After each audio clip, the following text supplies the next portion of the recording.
What's up, everybody? This is Dark Macek with Brutally Delicious, coming at you with a review of Powerwolf's brand new album, Wake Up the Wicked.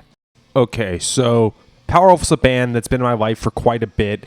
I did see their first ever US show last February and got COVID shortly thereafter. Just know that whatever I say during this review, this band is infinitely better live, so go catch them on their upcoming US tour. For those unfamiliar, Powerwolf is often lumped into the power metal genre, but I know I say this about most bands, they really do not sound like Stratovarius or Rhapsody or Blind Guardian. They are kind of their own thing, except that a lot of the tracks in this album remind me a shit ton of Sabaton. Their songs are often very anthemic, but it's not the super tenor vocal style. Don't get me wrong, his voice is a lot higher than most and probably higher than you think it is, but he is not Tommy Johansson. So, given that Powerwolf is in the mega tier of Euro power metal, I was hotly anticipating this album and had very high expectations, and I'm happy to say they were probably exceeded. On a first listen, I have to think it's probably their most consistent album. There were no songs on this that I thought were skips. And as is always the sign of a good album, I think I preferred the album tracks to the singles. The album is brilliantly produced. That is, it sounded so good, I kept turning it up to the point where I didn't realize how loud it was. I won't be surprised if I get a noise complaint. Everyone sounds wonderful, great guitar playing, great vocals, great drumming, great. But now for the part everyone's waiting for. Let's talk about the songs. Bless 'Em with the Blade. This is the opening track, and it would be a fantastic show opener. It's a little unlike their usual style. It's way faster, it's more energetic, there's double bass stuff. You know, all the stuff I said they usually don't sound like. It's pretty refreshing to hear them expand into this. It's not a betrayal of their style. It's kind of like when AC/DC did Thunderstruck. That does not sound anything like, TNT, but no one thought they were changing. It's just another banger written by Powerwolf. Heretic Hunters. This is more their typical style, that plodding, mid-tempo, Sabaton kind of stuff. I can already foresee this being a jump song. For those unfamiliar, just about every power metal band out there has a song in their set, or 7, where they tell the crowd to jump with them, and they jump on the beat.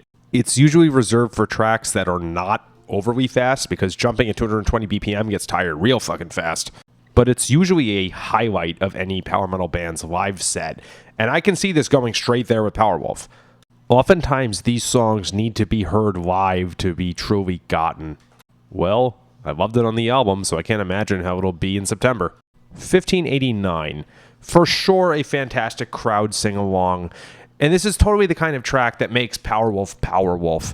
This track is almost like hearing Holy Wars for the first time in 1990 and thinking to yourself, damn, the band's outdone itself. They're probably going to rip this track off for the next 30 years to keep their career going. Viva Vulgata. Probably my favorite track on the album. It's got a fantastic chorus and is very oddly optimistic for them. Powerwolf is often singing about werewolves or like nighttime in Siberia or other, themes that make you feel eerie.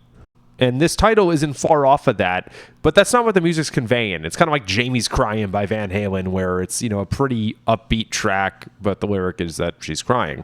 Last but not least, Joan of Arc. Am I nuts, or is this totally similar to a Nanowar of Steel song that's parodying Sabaton? I know I've compared them to Sabaton several times earlier in this review, but this is just so meta in that it sounds like the Sabaton parody. I mean Pasadena 1994. Actually, though, Pasadena 1994 is a kick-ass song, and so is this one. It was just too funny of a coincidence not to point out. It's got energy. It's got a real pumping vibe. Another thing that just brings out some kind of primordial tribalism in the audience. It's one thing to write choruses that immediately catch your ear but are forgotten after 6 months. Something like this, if you hear it in concert, you will remember for the rest of your life. Okay, so I cannot say enough how awesome this album is from start to finish. I think the coolest part is that a lot of these tracks sound like they were written for fans, not for people to, put them on a metal playlist so they can just bump their Spotify numbers. They were not written to be generic or accessible. 20 years into a career, the band knows what they're doing. They could probably just coast at this point. But to put out an album of this quality this soon after their previous album, I guess we could say their hearts are still in it.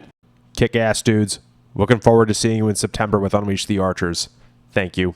Rock on.